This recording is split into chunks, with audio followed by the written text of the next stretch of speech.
Welcome back guys, and we're continuing our science series in which we talk about anime and try to include scientific theory to explain what causes the things they do for fun.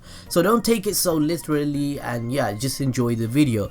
So in this particular episode we are discussing how Goku, Vegeta, Gohan and all the other Saiyans in the anime of Dragon Ball achieve Super Saiyan. As always, just to remind you, make sure to hit the notification bell to be in the know whenever we upload a video. Also, maybe follow us on Twitter and smash that like button and cue the intro.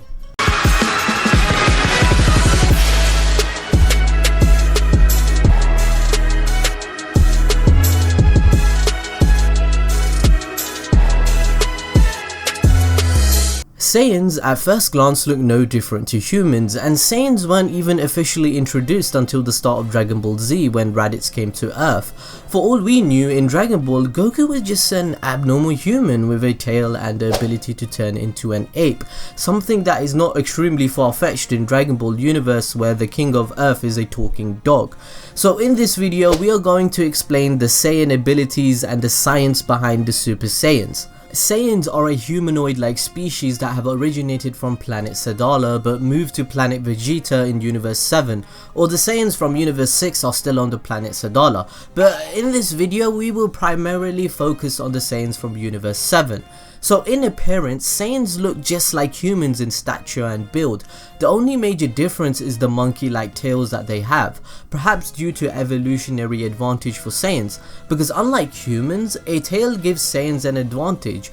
Humans lost their tails due to the fact that once we stood on 2 feet, having a tail complicated things, so having a tail gave no advantage, and in fact it was a disadvantage according to theory, of course. On the contrary, for Saiyans, it did the opposite. It actually helped them. It allows them to transform into a great ape and harness the so-called Bolt's waves from the moon, as the glands responsible for transformation are most likely located in the tail, and when the tail is removed, Saiyans can no longer transform into the great ape. Roughly 17 million Xeno units are required for the transformation to occur according to the anime, and it's found in the light reflected from the moon. This is similar concept to werewolf transformations, and Toriyama was inspired from it. This provides the Saiyans in Universe 7 with a great advantage, hence why they kept their tails, unlike humans who never had the ability. From this, we can also assume that Universe 6 Saiyans must be biologically different to Universe 7 Saiyans, or their planet must be kinda different, as they have, according to Kaba, lost their tails over time. Perhaps their universe doesn't have the necessary conditions to produce the Blutz waves, or Universe 6 Saiyans never had the ability to transform into an Ozaru. Maybe we will find this out in the future. As well as the tail Saiyans are shown to have incredible strength, the average Saiyan is immensely stronger than the average human, with the average human power level being roughly 5 or below, as demonstrated when Raditz used the scouter on the farmer wielding a shotgun. This is significantly lower than the average Saiyan. Saiyans live on a planet with 10 times the gravity when compared to Earth. This is the equivalent to experiencing 10 Gs of force at all times. Astronauts in real life only experience 3 Gs of force during a rocket launch after a lot of training, and at 9 Gs, the human body experiences severe damage and causes people to black out. Whereas Saiyans on planet Vegeta have been experiencing forces higher than this their whole lives, as well as being a warrior race pushed for survival. This has made Saiyans extremely durable and strong, meaning their muscles and bodies are exponentially stronger than humans to survive such extreme conditions. Another quality that Saiyans have is the Zen Chi Boost. Zen Chi Boost allows Saiyans to adapt and get stronger the more they fight. It works just as normal muscle training and growth, except on a much greater scale than human beings. I'm a lot stronger now. Feels like I can barely keep my power under control. When you work out your muscles in real life, this causes micro tears in the muscle fibers. The body repairs and adapts the muscles to better handle the situation the next time you train or use those muscles, thus you become stronger. With humans, normal muscle growth and adapting takes time and only done when resting, which is why you don't work out every day and you take breaks and rest days. But when it comes to Saiyans, their physiology is such that once they're near death, their cells begin to repair and grow, giving them a power boost and a rapid increase in stamina. We pretty much witnessed this insanity of how it is in Dragon Ball Super with the Tournament of Power arc. Goku displays immense boosts and stamina. As well as just a boost in strength, it also increases their ki and the amount of ki they can store in their bodies due to the fact that their muscles are stronger and can hold more ki as they recover from battle or from the training that they carry out. So now that is all out of the way, to explain the Super Saiyan is where things get a little bit more complicated. According to Akira Toriyama, not all Saiyans can become Super Saiyan through training and anger. In order to become a Super Saiyan must contain a high level of S cells. S cells are something which is created in the anime that all Saiyans have in their body. Once these cells reach a certain threshold, they can be triggered by something such as anger. Anger will explosively increase the S cells and cause a change in the body, allowing the Super Saiyan transformation to occur. The reason that Goten and Trunks were so easily able to achieve Super Saiyan was because they inherited a lot of S cells from Goku and Vegeta, as well as technically the Earth is a much easier environment for Saiyans to live, according to Toriyama himself, than planet Vegeta. And of course, the gravity being 10 times less helped them too. This allows the transformation to be easier for them to achieve. Another reason as to how it is easier to increase S cells is to have a gentle heart, according to the creator of Dragon Ball, which is one of the reasons why Goku became Super Saiyan much more easily than Vegeta, and why the Saiyans on planet Vegeta were not able to unlock Super Saiyan, because most of them, if not all of them, did not have a gentle heart. They were filled with rage and anger, suppressing their level of S cells in their bodies, making the ability to achieve the Super Saiyan all more difficult. We also know from Dragon Ball Super that if a Saiyan has enough S cells, they can focus their energy into a tingling sensation in the upper backs, and by focusing their energy can trigger the transformation. So what can this all mean exactly? What exactly is triggering their backs and causing the S cells to force the Super Saiyan transformation?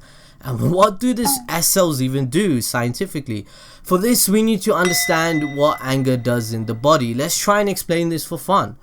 Since Saiyans are very similar to humans, they are bound to have similar or almost identical organs to human beings. Otherwise, how did Goku, Vegeta and Gohan even help conceive children by having sex with their wives? Since Saiyans transform through anger, this triggers the flight or fight response in their bodies. The body contains stress hormones such as adrenaline and cortisol, which is a steroid hormone. These are released by the adrenal glands, which are located in the back above the kidneys. This is a similar location to where Saiyans focus their energy to transform, although not the exact same place, as Saiyans focus their energy a little higher up on their backs. It could be due to the fact that Saiyans' adrenal glands could be potentially located higher up in their backs, but you guys get the point. By focusing their energy on their adrenal glands, they can accelerate the release of cortisol and adrenaline, allowing for the S cells to be triggered in their bodies, thus allowing for the transformation to occur, and significantly increasing their strength of the Saiyan exactly. As we all know, adrenaline is the hormone used in the flight or fight response, and since Saiyans are a warrior race, they are most definitely going to fight. Adrenaline rapidly increases the heart rate and blood flow to the muscles and drastically improves your strength and reactions. It's been implicated in great feats of strength, such as when we hear about a parent lifting a car to save their child. Cortisol is a hormone released in response to stress to increase the metabolism, allowing you to fight for longer periods of time and provides you more energy when needed. So the adrenaline can explain why Saiyans are shown to be more focused and look more muscular due to the increased blood flow to their muscles. This is a similar idea of in real life when we get a pump after a workout at the gym, except on a greater and ridiculous Saiyan scale. This is what causes Super Saiyan appear larger than before they transform.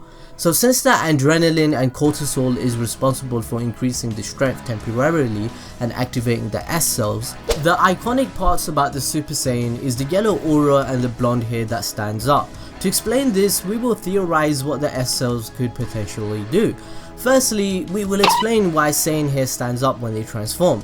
For this, the most likely explanation is static electricity. Just as when you place your hands on a Van de Graaff generator in your life, a Van de Graaff generator is an electrostatic generator that accumulates electrical charge on its surface at a very high electrical potential and low current. So when you place your hands on its surface, it causes your hair to stand up. The S cells, once activated, must do the same thing, generating a positive charge around the outside of the body, all over the skin, causing the Saiyan hair to stand up, due to the repulsive forces between the two. Now, to explain the aura we see when Saiyans transform, we can explain this using something called a coronal discharge. A coronal discharge is an electrical discharge process by which a current flows from an electrode with a high potential to a neutral substance. This could usually be air, creating a region of plasma. Thus, this creates a glowing effect, the aura effect we see with Super Saiyans. In this theory, the Saiyan effectively the electrode producing the charge throughout their skin and reacts with neutral air to produce a glow. As well as just glowing coronal discharge, it can have a color associated to it depending on the element that it reacts with. For example, sodium produces a yellow flame, copper produces a blue flame, and lithium produces a red flame. But what's the significance of all of this? The fact that the color of the glow Super Saiyan is yellow and sodium produces a yellow glow is incredibly significant if we relate it back to the coronal discharge theory. Sodium is a major mineral component of sweat. A Saiyan at the time of transforming is placing stress on their bodies, thus causing the body to sweat and release sodium. The sodium produced in sweat combines with the coronal discharge, producing yellow photons of light, giving the yellow aura we see, and by the extension of the hair color too. Thus, when combining the adrenaline, the cortisol, the S cells, you are able to produce a fighter with extreme focus and increased power with overall great ability to tackle difficult situations they are in, whilst having the iconic hair and aura to go with it too. You know, it's pretty amazing the science behind this Saiyan. So with repeated practice and repeating this reaction, carrying out the transformations, Saiyans can adapt it to this and do it more easily and wherever they want. Anyways, as always, thank you for watching our video, guys, and supporting us over the 4 to 5 years that we have been doing and producing these videos. Make sure to hit the notification button and also let us know what other scientific stuff you want us to do on other anime. Make sure to follow us on Twitter, smashing the like button, and you know, what are your opinion on this theory, and let us know. We really would like to know your opinion. See you next time.